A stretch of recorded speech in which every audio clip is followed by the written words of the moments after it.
Hey everyone, it's Jason and welcome back to the Thermostat podcast. Wherever you are, however you're coming to the podcast today, welcome in. So glad you are here.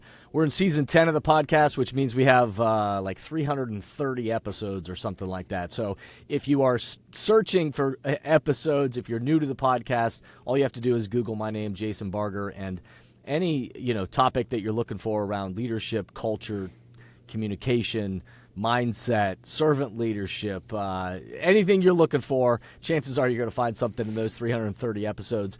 Plus had some amazing guests join me, some friends and thought leaders from around the world that have been on this podcast. And so some great conversations that I invite you to go back and check out. And today will be another good example of that as well.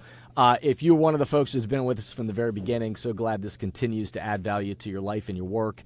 My commitment to you, the listener, every time we record one of these is I want this to be an opportunity for you to step back, for you to think about the culture that you're trying to create in your life and in your work, and then also hopefully have a little bit of oxygen breathed into you for whatever's next along your journey. So thanks for being here. Of course, I've got to remind you, I keep being reminded myself, I keep being told by everyone that I've got to remind you to subscribe, to rate the podcast 5 stars, of course, to leave an authentic review in your own words. That helps with all the AI bots and algorithms that are out there. And then obviously every time you share the podcast, if an episode resonates with you, share it with your colleagues at work, your team, your friends, and say, hey, let's listen to it and talk about it together. That helps amplify the messages. So thanks for everybody who does that. I'm very excited to invite my guest for today into the chat in just a moment. Jason P. Carroll is the founder of Aptive Index, a behavioral intelligence platform helping leaders hire better, lead smarter, and build teams where people thrive. All powered by psychometric science and AI. He's a TEDx speaker and certified Dare to Lead facilitator trained by Dr. Brene Brown. Jason brings the science of human behavior and the art of courageous leadership into a single compounding system. He scaled his previous company from $20 million to $80 million through a successful exit and credits every bit of it to getting the people decisions right. If you're my listeners, you've heard me talk in many different episodes with many different people about the importance of emotional intelligence and self-awareness, and even reference tools that are helpful in both of those. The role they play in supporting to help co-create compelling cultures. So check out those past episodes again. But today, since there was good synergy with messages and I was introduced to Jason, I'm excited to welcome into the pod Jason P. Carroll. Thanks for having me on, man. This could be a fun conversation. Absolutely. It's all about culture. No doubt, man. No doubt, especially in the world today. That is true. So because you're new to the pod and certainly to my listeners, if you would, let's just start out with a couple of questions. Like tell us something that, outside of your bio or anything that what that we wouldn't know about you. Tell us something about you that you think's interesting. Oh, man. I mean, you already mentioned the Brene Brown thing. Getting to spend a few days with her was pretty rad. Yeah. I still say rad, so there's something about me. I'm mid-40s. I still love playing like sandlot baseball, like real baseball, not softball. So that's a fun thing, and I'm big into sand volleyball right now as well. So just trying to stay active, man. You know the founder life, dude. Like when do we have time to go out and be active and spend time with our kids? And so that's probably the most important thing about me right now, outside of just solving problems for work. Yeah, no doubt. I find at this stage in life, man, I got to get out, I got to move, I got to stretch, and then you got to find time for family and all the stuff that is more important than the work we're doing anyway. So appreciate having you on. You're on the Thermostat podcast, so I got to also start with asking this question. We talk about on this setting the temperature in your life and really setting the temperature. What is that? And do we even have awareness on what that temperature is that we're trying to set as a leader, as a human being, and then certainly within the teams and organizations, from a culture shaping perspective, what is that temperature you're trying to set? I'll just ask you, like, for your life right now, again, outside of the sand volleyball and family and all that, like, how do you articulate what's the temperature that you're trying to set just in your life and your work? Are there any words that come to mind that would describe that for you? Yeah, I mean, temperature language, I run hot all the time. It's just like, visualizing a thermostat, almost like the cartoonish, it hits the top and like the steam starts coming out and then, the mercury explodes out the top. That's kind of my whole life. Just like feeling the heat all over the place. I don't know that that's good all the time, right? Like slowing down can be a struggle. I don't have a temperature that runs hot, thankfully. But the just like constant go, solve problems, everything's urgent all the time. Yeah, it's that cartoon imagery. Yeah, totally. And so, are there any strategies you deploy to help slow yourself down so that you're not frantic, you don't go crazy, that you're, I wish I had some. I mean, I have coping strategies for a lot of like self-awareness where the behaviors impact others. Yep. And I have very few where the behaviors impact me. I don't know how appropriate this is for the podcast, but like sometimes like one of those like CBD/THC gummies is the only thing I can do on a weekend to not think about work. Oh, wow. So just like I just take something and calm down. I don't really drink anymore or anything. So if I'm going to turn my brain off, it requires extra help. Yeah, so you're somebody that truly runs hot, and it's hard to turn that brain off and hard to get away from work and just kind of always going. Is that what I'm hearing? I would wake up. So I got remarried a couple of years ago, and the night that we got, like the night of our wedding, had the big party and everything, I woke up at like 2:30 a.m. with a fully formed idea on how to solve a problem with an algorithm for our assessment scoring that I had been wrestling with. So like at 2:30 in the morning, in my boxers in the pitch black, I like have to get out of bed. I go find my laptop and I just code for like 2.5 hours, and I solved it. I mean, it legit. I had the fully formed idea at 2:30 a.m. and solved the problem. Went back to sleep. My wife had no idea I was even up. Well, hey, I mean, we can't predict when the great ideas are going to come or Dude. when they're going to form. Like, you got to be ready to pounce on them. Yeah. So and the bad ideas, yes. and the really bad ideas too. Yeah, totally. If for every good idea we have, we've got 1,000 bad ones, ones that aren't worth following. But you can't control when it hits and it forms in your mind in that way. Well, so I wanted to ask you, there's a lot certainly changing in the world. There's always things changing, and it's certainly across organizations. And as it relates to developing people and developing culture, I'm wondering, are there any trends, kind of research, recent stuff that you've been looking at, observations you've had about, developing people and culture in today's organizations? Anything that jumps out to you? So you mentioned, anecdotally, so not like research wise, but anecdotally, I see that like the culture conversation really entered the fold and became super important. Probably like 10, 15 years ago. Like we started talking about it all the time. People like Adam Grant have come out and it's like all they talk about, which is super important. And then, COVID happened, the work from home and all this kind of thing. And now with AI, I think people are more scared for their jobs and their futures than ever before. And so the anecdotal observation is that culture, it's not more important now, but we have to be more intentional now than we used to be. Like we had to get really intentional when it first kind of came to the conversation fold and we were like, oh, I'm not doing anything. And now it's like, oh, I have to reframe what people leadership even looks like, because like just uncertainty is like the undercurrent now at almost every organization. Yeah, I totally agree. And you probably saw, but Gallup just came out recently that we just hit a 10-year low in employee engagement scores.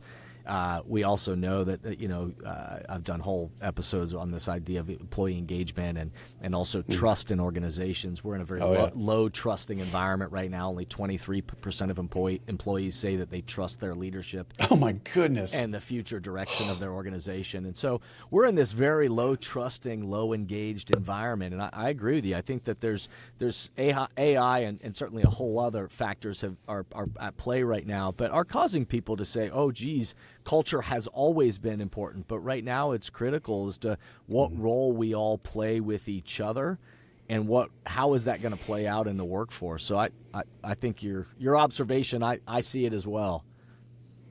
Good. you mentioned trust, and I mean, that's one of the things I harp on so much, like self-awareness first for a leader, and then trust. How do we define trust? How do we build it? And unfortunately, it's kind of an illogical crapshoot of an idea. Like trust is so emotion based, even for people that don't consider themselves emotional, that we're just misfiring all the time and unintentionally eroding trust in like the little micro doses. And it's gosh, now at an all-time low. That's staggering to hear.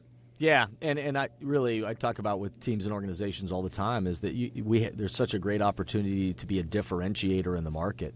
And to actually create organizations where leaders actually build trust. And again, my listeners will know that I've done episodes on the 3 drivers of trust, and I did a whole series, a 4-part series on this concept of trust and research around what drives it and where does it deteriorate. And so, we have an opportunity to be massive differentiators if you can create leaders that actually build trust, which doesn't mean they're perfect, by the way, and organizations that elicit trust and start to, because people start to feel like they believe in the future where you're trying to grow, the trust levels grow, and oh, by the way, performance follows. A big piece of it also, as I know you talk a lot about, but also you mentioned it, and it's certainly related into all of these concepts around trust, is self-awareness.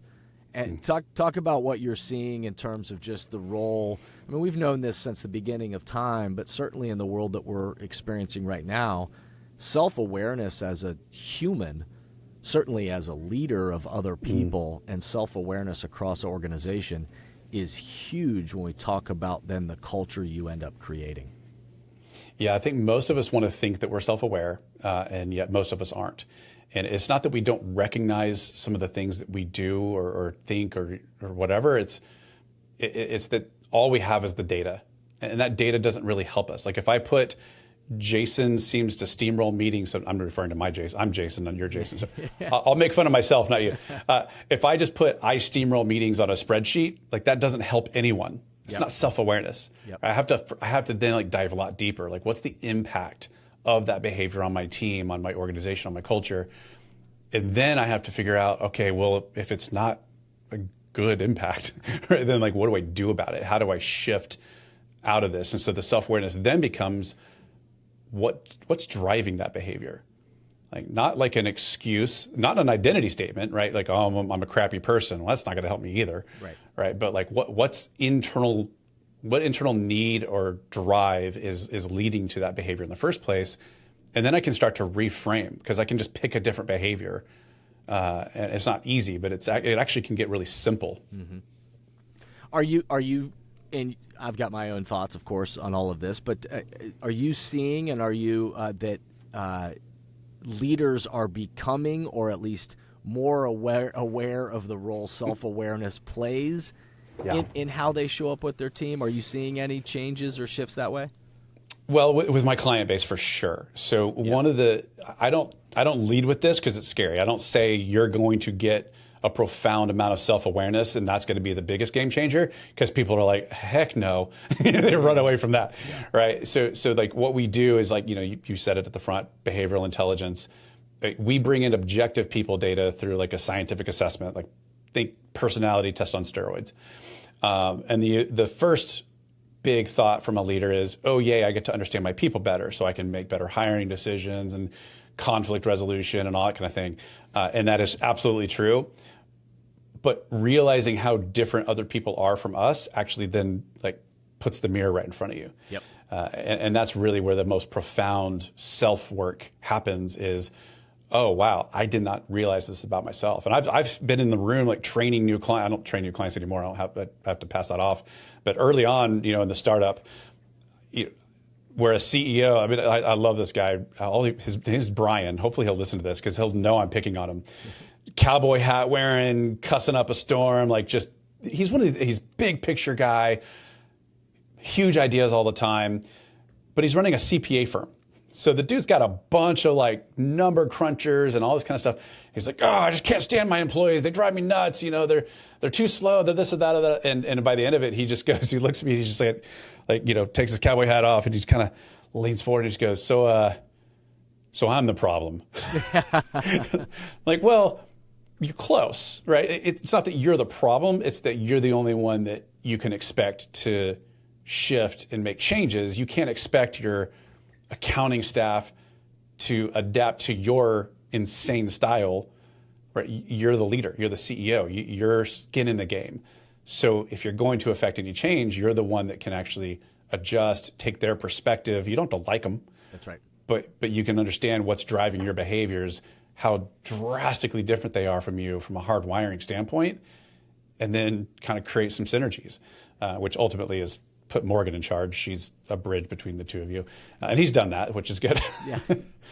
Well, I think that's part of the power of all of these assessment tools, which, I mean, again, there are many great tools out there, certainly.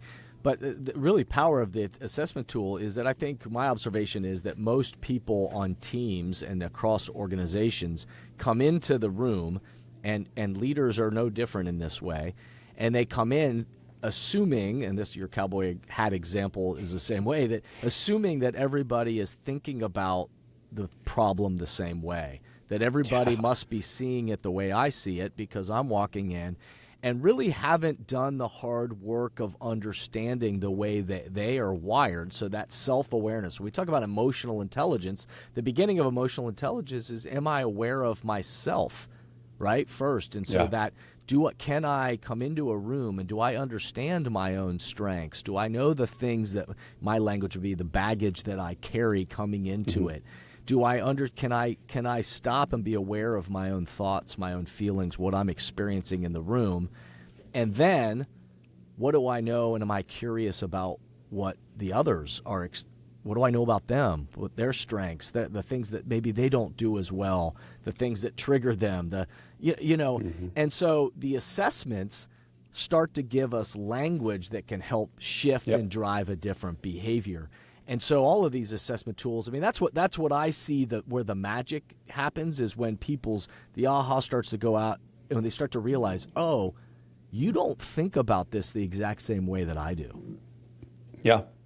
And so we have different needs. We have when I first got introduced to psychometrics back at my last company, I eventually promoted him to COO, but at the time he's director of ops. He and I were just misfiring like crazy. We butt heads. He looked at me as like a wild card jumping out of the plane with no parachute. Yeah. And I've looked at him like a stick in the mud who isn't going to try anything new ever. Yeah. And here I am. I'm inheriting this company, being asked to grow it. It's been stagnant for 15 years.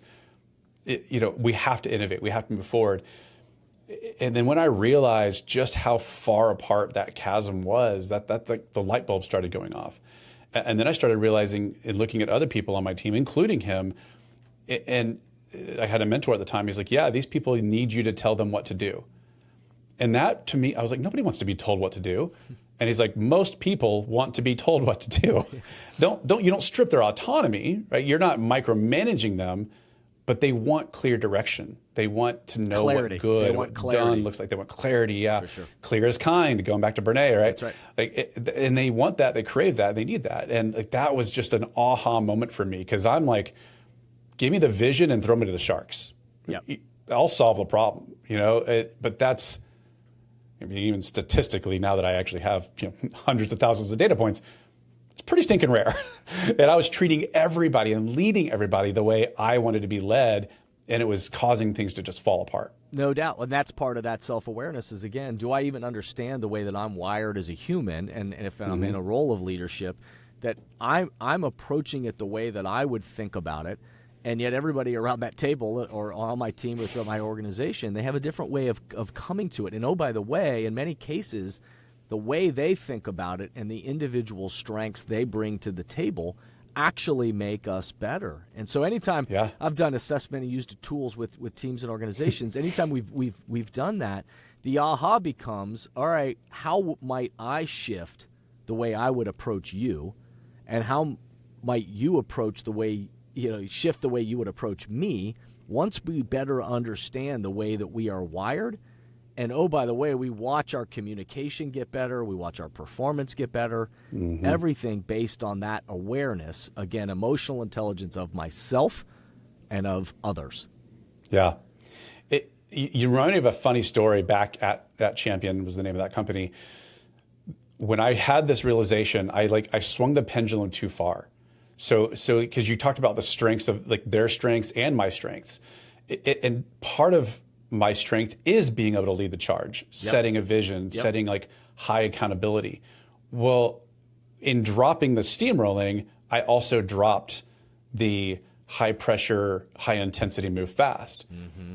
And after like only like a quarter, maybe two of that season, the next time we had an executive leadership retreat, they told me, hey, before we even move forward with this retreat, we need asshole Jason back. I was like, what? You want me to be what? They're like, look, yeah, like set the direction, lead the charge, tell us what to do, give us the marching orders, hold us accountable, but also give us the autonomy. Don't steamroll us, right? So like find the balance, but like they were like almost upset with how Brene I went after I got trained by her. They're like, feelings are important, but there's more to this business than just empathy. And I was like, oh man, like it was another light bulb of I can't just try to like chameleon into somebody else's wiring. I still have to stay in my strength. That's right. And it was just so much revelation during that period. Well, and for my listeners, I would challenge the, and again, I know the person, whoever was saying that to you is probably joking in some ways, but maybe there's some truth to it. Of like, hey, it was tongue in cheek. Hey, go back to being the asshole, because in my opinion, I'm yet to find in any organization I've been in where anybody wants the asshole, and nobody wants the. But yet the nuance and the difference is, which I'm guessing that you're pointing to, is, but what do people do want is clear direction and passion around the standard for how we're going to do things, where we're going to go, and when done in such a way that, by the way, there's a style and ability to do it without being that top of the pyramid kind of leader that's an asshole, but being that servant to this mission that's greater than ourselves, and being able to say that I can be firm, I can be visionary, I can be convicted of where it is that we're trying to go, and oh, by the way, how we're going to get there. I don't have to be an asshole, but we're going to be collaborative, and we're going to be connected in the way we're doing it. And what it sounds like is your people recognizing that is a strength of yours. And so we want, don't lose that passion for the way that you show up. Is that fair? Don't lose it, dial it in. And yeah, you're right. Nobody was asking me to be a jerk. Yeah. They were looking for that element that when dialed in right, would move the needle, especially on the important things. Like our number one core value became people matter much. Like we were in a blue collar business, so low hourly wage, and like the kind of previous guard had just treated this whole workforce like garbage. Like pay them as little as you can, throw them to the curb when they don't do what you want. Like they were lower class citizens. Yep. And I was like, I ain't gonna fly here. People matter much, first and foremost. Yep. And like my team liked it when I saw somebody going against that core value. I got fired up. No doubt. Right. And so I'd be like, this is the way it is. And it's not a my way or the highway thing. It's our way or the highway. And like I would have that hard stance, and then I kind of I got a little bit too flaky. Not that I wasn't making decisions, but it was just like, all right, well, what's going on there? Like asking too many questions. Yeah. And again, staying on this like one little example, but it's like if somebody's treating one of our security officers like crap, and that's like a branch manager, like you don't get a bunch of strikes. Like, And so you're right. You're 100% right. Yeah. Well, and that's culture shaping 101. And so again, my listeners, their ears are going to perk up, because really when that's a conviction to who is it? That's a culture of we, not a culture of me. So when we have understanding of that value, that's not just a poster on the wall. That's something that that's a living, breathing part of our organization. That means when we start to feel that dissonance, that fancy term in the industry, the cultural dissonance that starts happening, where, wait a second, we say this one thing, but our action and behavior isn't backing that up over here, or the way we handle that project, or the way that person's behaving, or whatever. There's dissonance here that That's where people start to lose trust and faith. And hold on a second. We talk about this stuff, but it really doesn't matter. And yet, I talk in Cult Shaping all the time about what we allow lingers and what we teach triggers. And so what you stepped in and did there in this language is you said, hold on, we can't allow this behavior to linger. That let's get back and let's teach back to the principles of this is who we are and this is who we're going to become, and that's going to trigger a new and positive chain reaction. And the best leaders and leaders, by the way, not just by title, but thermostats throughout an organization are the ones that when they start to see things that we might be allowing to linger that are counter to the culture we say we want, we've got to step in and teach we got to bring back that value-based, who are we, the culture of we, not the culture of me. That's what I mean by that. Absolutely. But what are your three, the components of trust? You referenced it earlier. Yeah, so there's been the Harvard Business Review did a great article and study on this, but it talks about the three drivers of trust, that logic is one of them. Again, people have to understand logically, why are you doing what you're doing? What's the reasoning behind it? If people don't understand that, the studies show the trust goes down. When people start to see, even if they disagree with you, but they understand the reasoning, the why you're approaching it, trust goes up.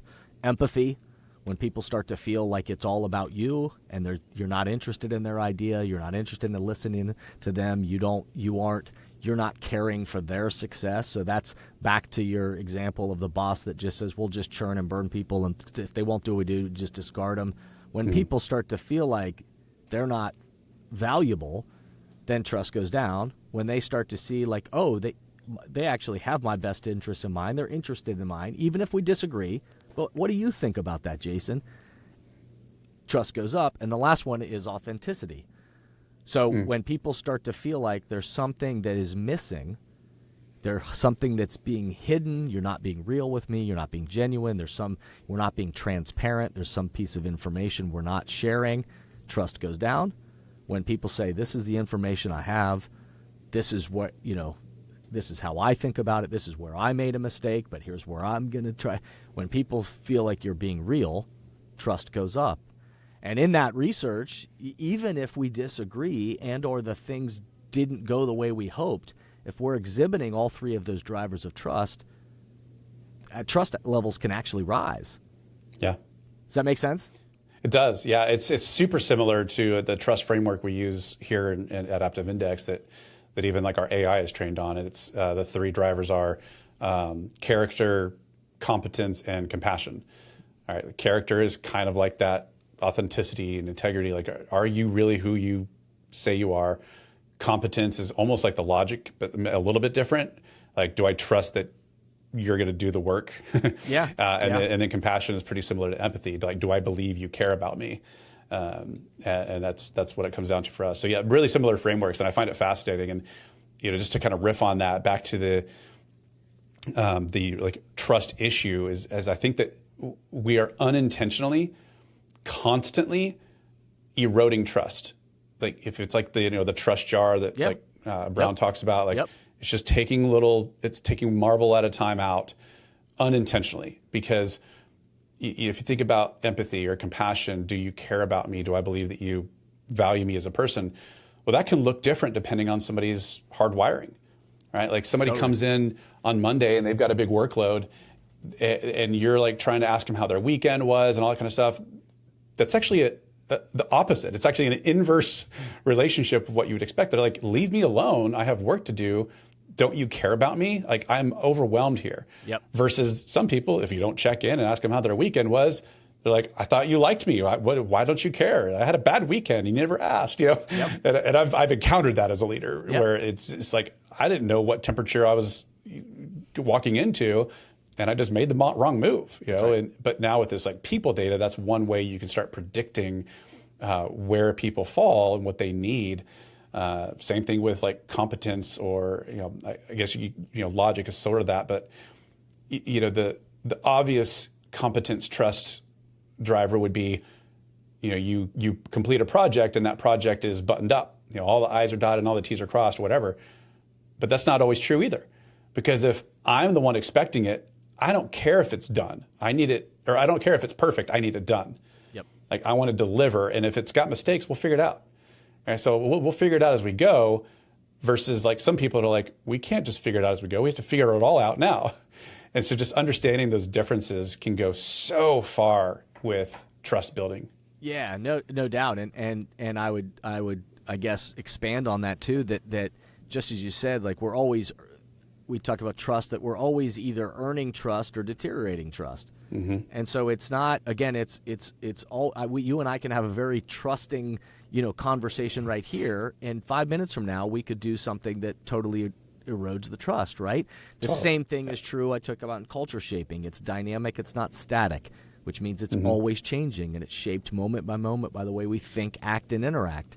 Just like emotional intelligence. You don't graduate to all of a sudden I'm naturally emotionally intelligent, because I can have a really highly emotionally intelligent moment right here where I'm aware of myself and I'm aware of you, and we connect on all those things that you were just describing, and then I can go out the door, walk down the hallway, and totally miss something and walk right past somebody that was in need of something, right? And so all of these things are intentional practices, and the tools that we use and the intentionality we bring to developing people and culture helps bring our attention back to, okay, what are we experiencing, and then what's the shift in action and behavior next? Tell us a little bit about the tool. I've seen it. I've played around with it a little bit. It's a really cool tool, and again, I appreciate the role that those play in helping support people and helping us then have tools, to make us better. Tell us a little bit about it. Yeah, my introduction to psychometrics was back in, I think, 2016. Game changer for me. And there's so many different assessment tools on the market, and a lot of them are really, really good. But they all have one thing in common. Once you used it one time, now what? It collects dust. Maybe you hired with it, or maybe you did a team building exercise, and then it's just gone. Some people become like mildly obsessed and become experts. Maybe you have an advisor that you can pay to help you interpret results, but like, what do you do with this now? Mm-hmm. Because this people data is incredibly powerful if you can use it over and over again. So that's the biggest thing that we set out to solve with Aptive Index was now what? And Aria, the AI, is now what? And so I could have never expected the usage to be what it is, but most clients are using Aria every single day, which you're not hiring every day. Right. You don't have two people fighting every day. So it's just shocking how frequently people are going in there and just being like, Aria, I have a podcast with Barger coming up. What, give me tips. Yep. Or I'm, these two people, these two Jasons are at odds with each other. What's going on? What are the dynamics at play, and how do we create a conflict guide for them? I'm literally not exaggerating, 2 separate clients where the CEO says that Aria saved their marriage. Yeah, I believe it. I'm a big believer in the way that these assessments, certainly my wife and I, we have ongoing dialogue about understanding of ourselves and our strengths and the things that, about the way that we address the world and address problems. And they're powerful. What's your favorite that you and your wife kind of have some common language on? Yeah, I use StrengthsFinder a lot. I use Gallup Strengths a lot. I use a lot of the tools. Again, there's so many tools out there are great. I would agree with you that my observation with teams and organizations, and I say this all the time to places, is that many organizations get really good about taking the temperature. They taking the assessments, having an employee engagement survey, having their people do this. And again, they may have a one-time retreat where they talk about it. But the best places understand that you can't just take the temperature. Then you got to say, what did we learn from this data and this? Yep. And then what are we going to do to set the temperature next? And so the AI component to this that you're talking about, and the way that my wife and I use it, and I used AI now to also bring in different results that people have on teams to say, all right, this is what we know about ourselves. So what tips will we have to shift the behavior so that we don't keep falling into those same patterns of arguments, disagreements? How do we approach the planning for this next visioning session that we're going to do? And the best, in my opinion, the best leaders, teams, organizations, and just humans are the ones that are. That's the self-awareness and the practice of the emotional intelligence. Is, do I understand where I am? But then what is it? I don't just need to take the temperature. I need to then say, what am I going to do to shift behavior to set the temperature that we want? That's the proactive culture shaping. Yep. What am I doing with this information today, tomorrow, et cetera? And if you can keep answering that for yourself, the self-awareness, and for how you interact with others and how you lead, it's like an unfair advantage. It's a game changer. It really is, and these are powerful tools and an ability to help us then. And by the way, because I can hear the sounds of the CFO or the the accountant folks across organizations saying that the performance goes up. Oh yeah. And so again, these aren't just nice things to talk about. It is about driving performance. Yeah, I mean, well, trust has a direct impact. Emotional intelligence has a direct impact on profits and bottom line and EBITDA and everything else. And we see that time and time again. Yeah. Well, this is awesome, man. I appreciate chatting and getting here. We're almost at our time. You know, any questions you have for me or anything that you wanted to also for us to get to? No, but I ought to get you. So I should have you and your wife take the assessment and give you like a preview access to Aria. Totally. And like have it run like a romantic cheat sheet or something like that. I think that'd be really fun for you, just because to say thanks for having me on. Yeah, man. Follow up with me and let's do it. We're all in. We use those kind of things to just continue to try to learn, and you're collaborating and building a life together. So. In my opinion, I help organizations all the time shape the culture of their teams and their organizations to strategically plan for their future.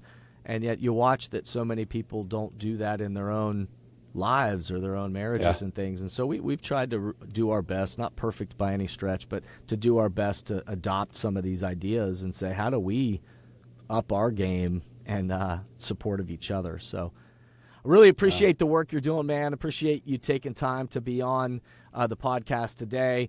I'm going to put a bunch of stuff up in the show notes, so all listeners out there, check out the show notes if you want to learn more about Jason, the Aptive Index, the other information about the work that they're doing.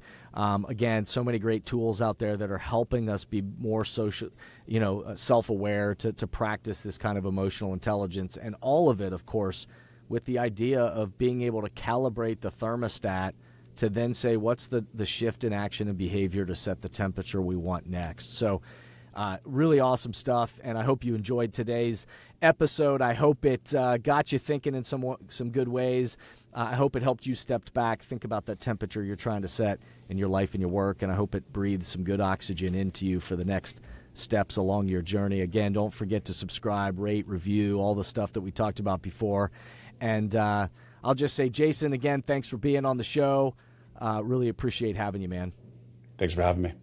All right, everybody out there, don't forget, step back. Remember, be a thermostat and breathe good oxygen.